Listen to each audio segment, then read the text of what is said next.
Fins fa ben poc el nostre nom era sinònim de talent i d'emprenedoria.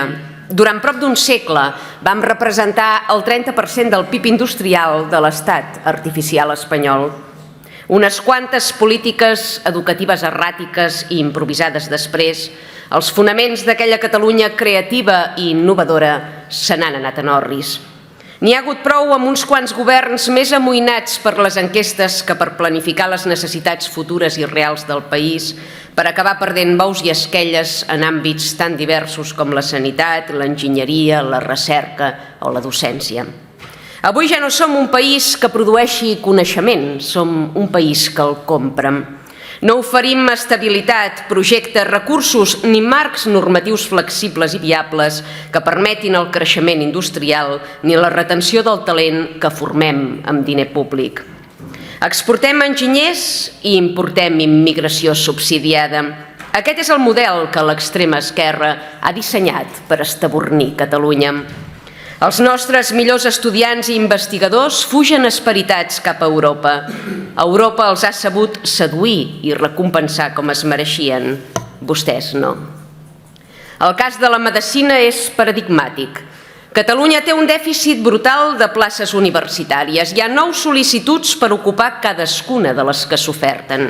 I en comptes de preveure-ho i augmentar les places, s'ha optat per contractar personal sanitari extracomunitari, que no té ni de bon tros la mateixa formació ni la mateixa nota de tall per accedir a aquests estudis. Estem expulsant de l'àmbit sanitari joves que tenen entre un 8 i un 9 a batxillerat per contractar gent que no sap parlar ni escriure en català. El 25% dels metges de la nostra sanitat pública són estrangers. A quin percentatge hem d'arribar per començar a reconduir el desastre? Un patró que es reprodueix en els estudis de ciència, tecnologia, enginyeria i matemàtiques. A la Universitat Politècnica, el grau d'enginyeria informàtica rep 1.500 sol·licituds i oferta només 300 places.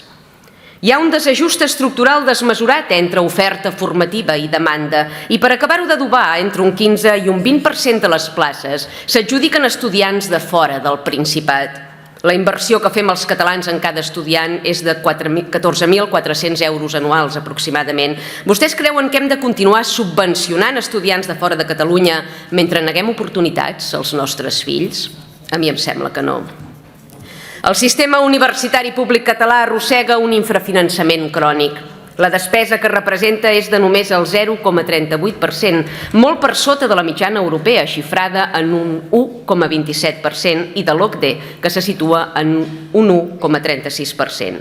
En recerca i desenvolupament destinem un 1,7%, la meitat del que hi destina Dinamarca o una tercera part del que hi destina Finlàndia. Aquest dèficit limita la capacitat per ampliar places, per retenir investigadors i per competir internacionalment. Els darrers governs han prioritzat l'expansió d'estudis socials, jurídics i humanístics, que avui representen ja el 53% del sistema universitari, relegant els científics fins al 35%.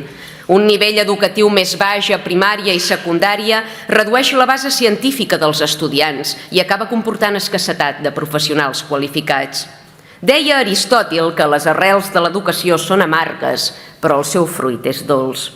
Avui els estudiants passen de curs sense fer exàmens o suspenent, assoleixen títols sense absorbir continguts i obtenen el nivell C de català sense ni saber-lo escriure.